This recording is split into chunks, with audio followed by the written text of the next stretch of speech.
Donc moi, je m'appelle Laurence Petit, je suis psychopédagogue et je travaille au centre Alpha. C'est un centre de réduction des risques, de soins et de prévention pour les problèmes d'addiction, problèmes de consommation au sens large, donc avec ou sans produits, produits légaux ou illégaux. Et je fais partie de la Fédito Wallonne.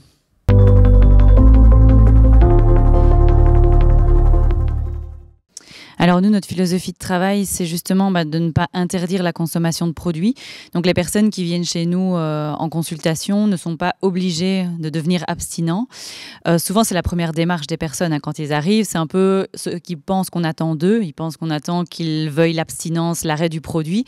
Et puis très rapidement, ils se rendent compte qu'on n'est pas dans cette philosophie de travail. Nous, notre but, c'est vraiment d'arriver à un mieux-être. Alors le mieux-être, parfois, c'est de garder le produit dans la vie et essayer de le diminuer, essayer de réinvestir justement le monde du travail, de réinvestir des formations, réinvestir son domicile, mais vraiment arriver à un mieux-être. Voilà, j'avais donné l'exemple tout à l'heure.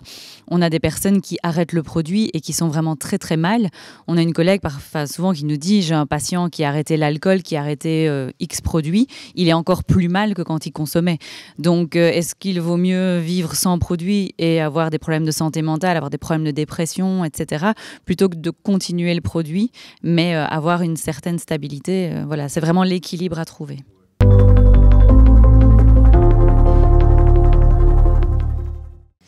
Alors nous, au niveau du service prévention, donc les personnes en fait font appel à nous. Donc on n'intervient jamais comme ça de manière spontanée. Les personnes viennent vers nous avec une certaine problématique, soit parce qu'elles doivent mettre en place des conventions collectives de travail, soit parce qu'il s'est passé un événement dans l'entreprise qui a posé problème. Et alors là, forcément, ça pose pas mal de questions sur le rôle de l'entreprise, sur le rôle des collègues aussi. Parfois, ce sont des collègues qui viennent vers nous en disant: on a essayé de le soutenir pendant X temps, on a essayé de cacher la consommation à l'employeur, et puis à un moment donné, ça devient insoutenable. Ça devient très fatigant aussi pour le collègue qui est concerné. Et donc, c'est un petit peu voir avec les personnes demandeuses comment nous, on peut les aider à mettre des choses en place au sein de l'entreprise. Et donc, ça va souvent tourner autour du règlement d'ordre intérieur, voir comment on peut aménager l'espace de travail aussi pour que essayer de voir le sens de la consommation de la personne aussi. Est-ce que ça reflète quelque chose dans l'entreprise? Et voir comment l'entreprise peut mettre des choses en place pour diminuer les pressions, par exemple, diminuer la rentabilité, etc.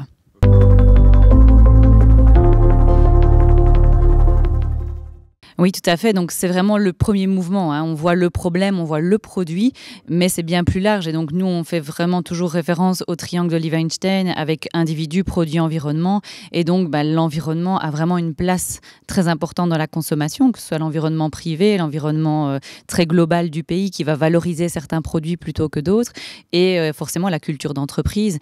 Et comme je disais tout à l'heure, je suis liégeoise, et donc à Liège, il y a vraiment cette culture de l'hospitalité. Et l'hospitalité passe très régulièrement chez nous par une consommation d'alcool notamment. Et donc, c'est vraiment aussi trouver l'équilibre. Est-ce qu'on interdit totalement? Et si on interdit, qu'est-ce qu'on met en place? Ou alors, est-ce qu'on essaye de trouver un juste milieu? On autorise à certaines occasions. Et s'il y a transgression des règles, comment est-ce qu'on gère?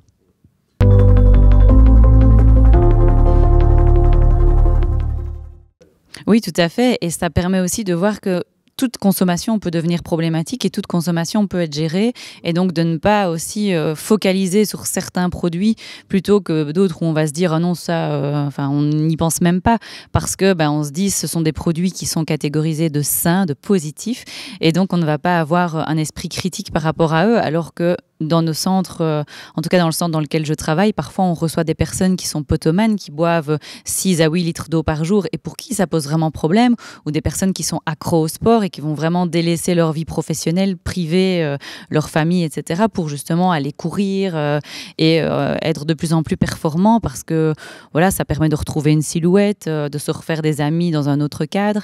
Donc voilà, c'est vraiment essayer d'élargir à tout produit.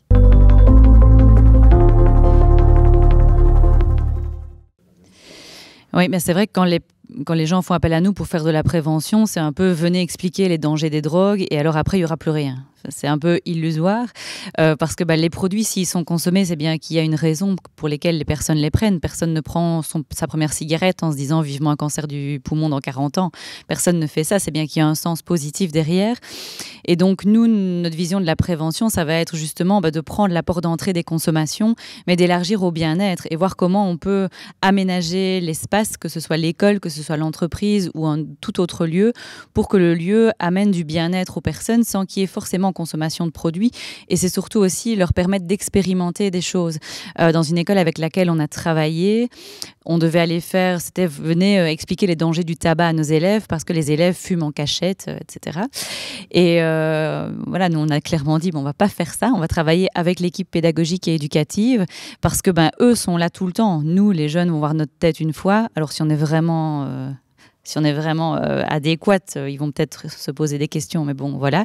L'équipe pédagogique et éducative est là en permanence, elle peut suivre les élèves de classe en classe, d'année en année, et donc c'était de voir, questionner les élèves. Pourquoi est-ce qu'ils consomment alors qu'ils savent que c'est interdit dans l'école? Et en fait, ce qui ressortait, c'était vraiment que les élèves s'ennuyaient sur les temps de midi, et donc quand on s'ennuie, aller fumer, ça passe le temps, ça permet d'être avec d'autres, et donc on s'est questionné avec l'équipe, c'est comment est-ce qu'on pourrait aménager cet espace, ce temps du temps de midi pour qu'il soit sympa, que les élèves continuent à être avec d'autres sans forcément passer par le tabac. Et donc les profs ont mis en place des ateliers durant le temps de midi. Un prof avait proposé un atelier au réto qui allait passer leur permis de conduire pour le permis théorique. Et donc c'était, je vais donner la théorie à ceux qui sont intéressés, sans obligation. Le prof de maths donnait un atelier belote. Donc, c'était des trucs très sympas, magazine People, etc., qui étaient proposés aux élèves. Ça a permis de réduire l'effet de tabac et ça a permis aussi de réduire l'agressivité et les bagarres entre jeunes. Donc, voilà, c'est vraiment, et comme vous le dites, c'est parfois prévention, donc donner de l'info. Prévention, parfois, c'est incitation. Quand on vous dit l'alcool, ça désinhibe, c'est un très bon anxiolytique. Les personnes qui se disent « moi je suis un peu timide », c'est un bon produit pour moi.